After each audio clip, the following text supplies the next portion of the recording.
Have you ever seen a piece that looks free but you still can't take it? Today, I've got 6 real game positions where back rank tactics decide the game. Position 1, it's black to play. White has just made a blunder and played knight takes c3. And now, see the sequence Capablanca plays. He continued the game with knight takes c3, attacking the queen, rook takes c3, rook takes c3, and now rook takes c3. And here, Capablanca plays queen to b2. At first, this looks black is just putting the queen where white can take it. The natural wrong idea is queen takes b2. But the real point is back rank mate. If white takes the queen, now black can play rook to d1. Simple checkmate. The rook comes to d1, white's king is stuck on the first rank, and white has no escape squares. So the queen on b2 is not hanging. It's untouchable because of the mate threat. So that is why after queen b2, black simply resigned the game. If he decide to not take the queen, he can try queen to e1, but that is also not great because now black can play queen takes e3, sacrificing the queen again. And the point is very simple. If queen takes, then rook d1, simple lead to checkmate. And if he simply move the queen on f1, then black can simply play queen c2 and after g3, just rook d1. And now black has just won the queen and it's completely winning position for black. So that is why after queen b2, white simply resigned the game. This came from Ossip versus Capablanca from Moscow 1914. Capablanca did not just see a queen move, he saw that white's entire black rank was collapsing. This is the pattern we are studying today. Hello everyone, I'm Aniket, an Arena International Master, and this is Chess Tactics episode 18. Today's pattern is back rank mate and back rank tactics. The back rank mate happens when the king is trapped on first or eighth rank, usually by its own pawns, and a rook or a queen just checks along that rank. In practical games, back rank tactics are not always direct checkmate. Sometimes the back rank that wins a queen. Sometimes it makes a piece impossible to capture. Sometimes it uses deflection. And sometimes it starts with a sacrifice. In chess, we often call that no luft, meaning no breathing space. Now, let's look at a simple example. Here, it's white to play and white is completely winning, even though it looks like white king is not safe. And here, the move is queen to e8, simply sacrificing the queen. Black takes with rook, and now white can simply take the rook, and that's checkmate. Game over. That is a basic pattern. King trapped, back rank weak, heavy piece enters with check, and game over. If you enjoy practical chess tactics, subscribe to the channel. Now, let's test the same idea in 5 more real game positions. Position 2, it's white to play. Find the move that forces checkmate. Pause the video here.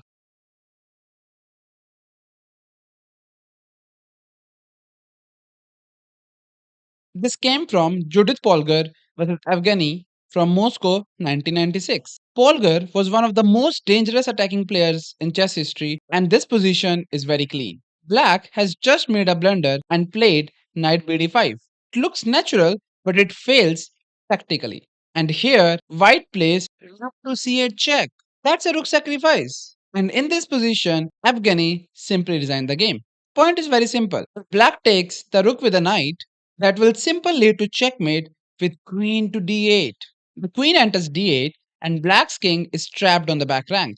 Now, let's go to the next one. Position 3, it's white to play. Here, the tactic works because black's king can be forced onto the exact square where the rook mate works. This came from Daniel versus Alexander from Polish Championship 2017. Black has just played queen e3. This looks active, but black missed the back rank danger. And here, white plays queen takes f8 check. White sacrifices a queen. The point is very simple. If black decides to not take the queen, and if he plays king h7, that will simply lead to checkmate on g7. But in the game, black decided to not play queen h7, but after queen takes f8 check, black played king takes f8, and now rook to c8 checkmate. Queen sacrifice pulls the king to f8, then the rook comes to c8 and ends the game. This is not a random queen sacrifice. White sees the final mating pattern first. King on f8, rook on c8, no escape squares. Then white finds a forcing move to make it happen. Now, let's go to the next one. If you're serious about improving and want structured training instead of random puzzles, I work with students personally. The link to train with me is in description. Now, let's continue. Position 4, it's black to play. This one is easy to miss because the back rank mate is hidden behind multiple sacrifices. This came from Andreas versus Veselin Topalov from European Club Cup 2013. And here, black starts with rook takes f4. Black sacrifices the rook. White accepts and played queen takes f4. Now comes the second brilliant move, bishop to h6. At first, this looks like black is giving away another piece. White played queen takes h6. But now the point appears. Queen to e1 check. Third brilliant move. White has to capture the queen, so rook takes e1, and now rook takes e1 will simply lead to checkmate. This is back rank deflection. The white rook was defending the back rank. Topalov forces the rook to capture the queen on e1. Once the rook leaves its defensive job, black's rook enters on e1 and gives mate. You might be thinking, what if after bishop h6, white will not take the bishop? Yes, sure.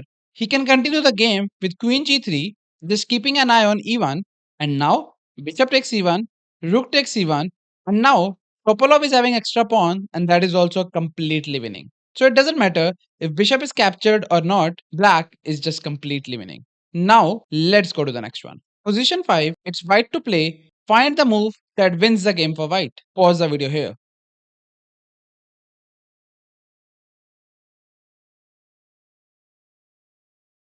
This came from Alexander Alekhine versus Frieman from New York, Blindfold Simul 1924. And here, Alekhine continued the game with queen h6, simply threatening a checkmate on g7 with the help of knight. Black continued the game with queen to f8, and now that was the whole point. And here, Alekhine played rook to e8. White puts the rook directly on the back rank. Black resigned. The reason is black's queen on f8 is overloaded and white's queen on h6 supports the attack. Black cannot handle the pressure on the 8th rank. This is not a long forged line, but the idea is clear. The rook enters the back rank, the queen supports the attack, the king has no safety. This is a classic back rank invasion. And when the queen will take the rook, white will simple checkmate the king on g7. And now let's go to the next one. Final position, it's white to play. This one is the hardest one in the episode because the final mate does not look like basic rook on the back rank mate. This came from Evgeny versus Axel Smith from 2008. Black has just played queen to h2 and this is the losing mistake. And white plays rook takes h6. White sacrifices a rook. And now the point is very clear. The rook is pinned to the king by the queen. Either this rook on h6 can be taken by the king or king has to go back. And both moves cannot save the black.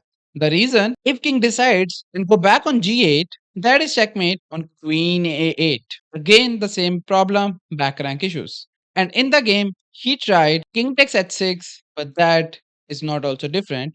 And now white finishes the game with queen takes h4. So why does this belong in the back rank tactics episode? Because the same practical problem is present. The king has no safe escape, black's king is restricted, the key lines are controlled, and once white removes the defender, the king is trapped. This is more of a mating net example than a basic back rank mate, but it teaches the same warning sign. So that's back rank mate and back rank tactics. Practical lesson is simple. Do not only look for direct checkmate, look for the threat of back rank mate. When you see a trapped king and a rook or queen near the back rank, always check for back rank tactics. If you enjoyed this episode, subscribe for more practical chess tactics and comment which position was the hardest and tell me what move you found before I revealed it. I will see you in the next one.